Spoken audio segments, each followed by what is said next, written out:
Ladies and gentlemen, SlackerPod.net Internet Archive. Over your heart, the other hand on the remote because the show's gonna start. The greatest show on earth. You wanna watch it or cost you?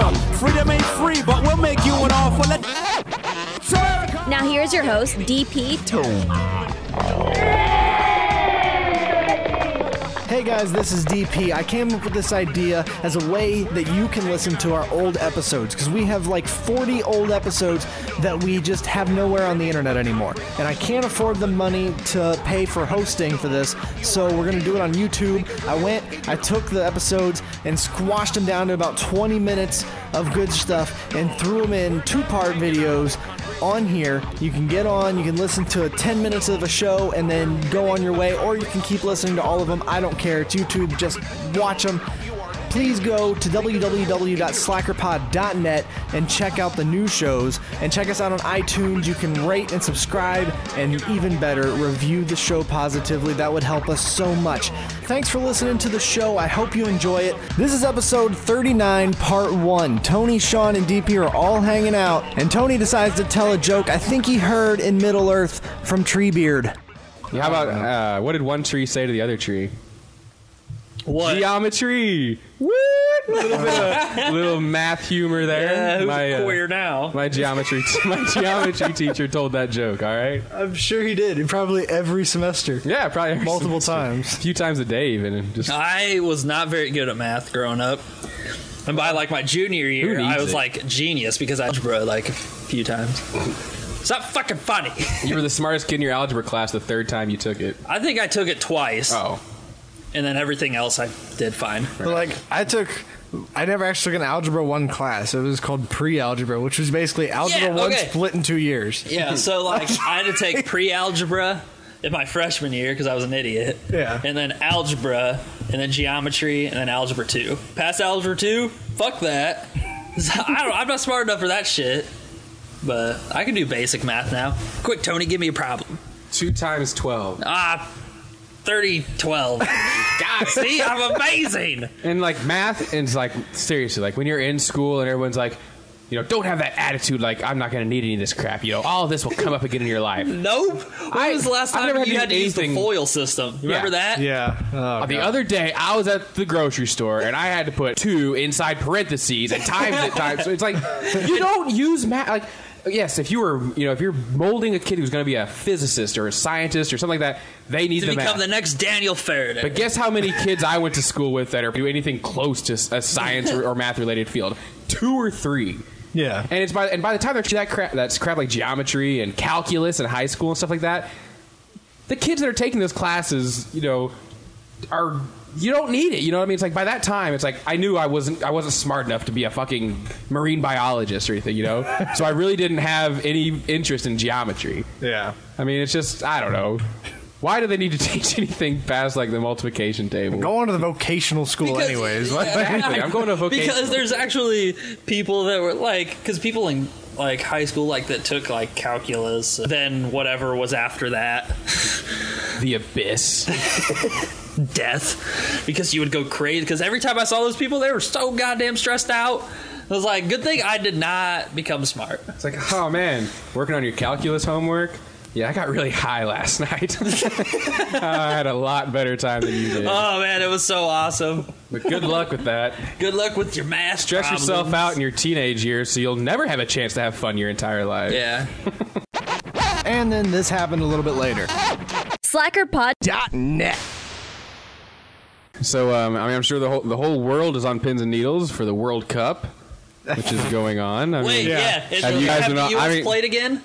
Because they tied their first game, which is like, it's not a win or a loss, but it makes everyone feel good. Yeah, apparently a tie is like okay in soccer, which is just another reason why it sucks as a sport. Yeah. But it seemed like they tied, and then all of a sudden the U.S. is a big threat. It's like, holy fuck, they're going to do it now. Why is everyone screaming about this? Yeah, it's a tie. They tied. I mean, it's not no that one knows who won. Yeah. It's just funny, and I don't understand like why the media is so intent on like us liking soccer. It's just funny. It's how the same people that used to talk shit about it, make fun of it on talk radio and like their own shows or whatever on some of the sports networks are the same people now that are like trying to come down on us for not liking it. Yeah. Yes. You know, it's like, what are you? It's like, oh, because your network is airing the games, all of a sudden we're, idiots for not liking soccer anymore. It's like, none of you people liked soccer a year ago. And then ESPN announced they were going to have the World Cup.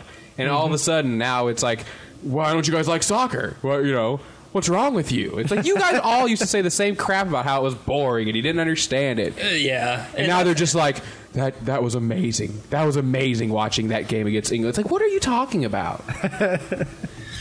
I watched about 5 minutes of one game, and they didn't advance the ball once. It was like they just kicked it back and forth in a semicircle. I would watch children play soccer on television. That would be entertaining. Because they're not structured. They'll just all follow the ball. It's fun to awesome. watch. Yeah, that's awesome. People fall Watch down. like 5 and 6 year olds just like chase the ball around. That's how they should play the game. It would be much more interesting. Just like kind of like a smear the queer scenario. It's just like, just go get the guy with the ball. Just everybody chase the guy. And when he kicks it, somebody else chase him around. That's just funny. I know, because we played that when I was a kid. Oh, but it's just so funny that we called it smear the queer. I wonder why there's so many homophobic people. Because all of a sudden, like, if you had the ball, you were a queer.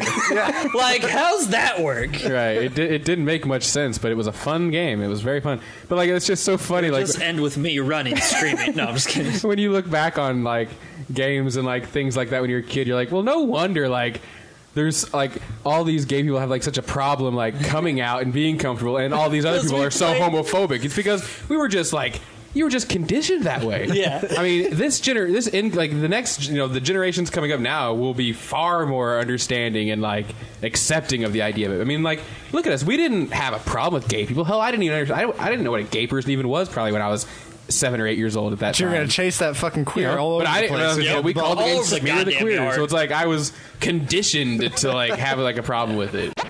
And then this happened a little bit later. SlackerPod.net. When did we all start first hanging out at school? I think it was mainly the second year. But like we started kind of Like halfway through. but then we really started hanging out the second year. And then I remember going over there all the time, and like that in the bathroom, like one night Jason got really drunk and like threw up on the blinds. And like and He never cleaned it. And that puke was on those, and it wasn't like nasty puke, but there was just like splatters on there. He never fucking I think it cleaned it. It was more of a splatter situation. Yeah. Like the initial mess was cleaned up, Yeah. but they were puke stained the entire time, and probably to this day are still. Oh yeah, definitely. Because who's gonna fucking clean blinds? Because I was in that house the year after we left too, like to visit, because I still had friends that were living there. Yeah. And they hadn't changed it within that year, so I can't imagine why they would have fixed them now. Yeah. Good stuff. That's why you're supposed to puke in the yard and kill the weeds. Yes. You can't always count on that kind of commitment. I can't even remember last time I puked. And then this happened a little bit later. SlackerPod.net. I was made sick by an infant. I came to find out. Nice. It was literally like I just got home and I was like, woo, feeling good, and like had my normal dinner and went to bed and just woke up in the middle of the night and just had to puke. And I just puked for hours, like violent puking. And I didn't know what the hell was wrong. And like days went by and I still, like, I was fine. Like I even went to work that morning. Like I worked it out by about the time I needed to leave for work. It happened, it just worked that way. And a few days later, my buddy with the kid was just like, yeah, man, you're the only one that didn't get sick. Everybody that was over that night was telling me how much they were puking and stuff. And I was like, oh, I was like, that what it was. I was like, I just didn't know who to blame for my sickness. So, what can you say to a, 18-month child? Quit that! Yeah, thanks a lot for making me puke yesterday. That was you little awesome. shit. Thank you for listening to the SlackerPod Internet Archive. Please check us out at www.slackerpod.net.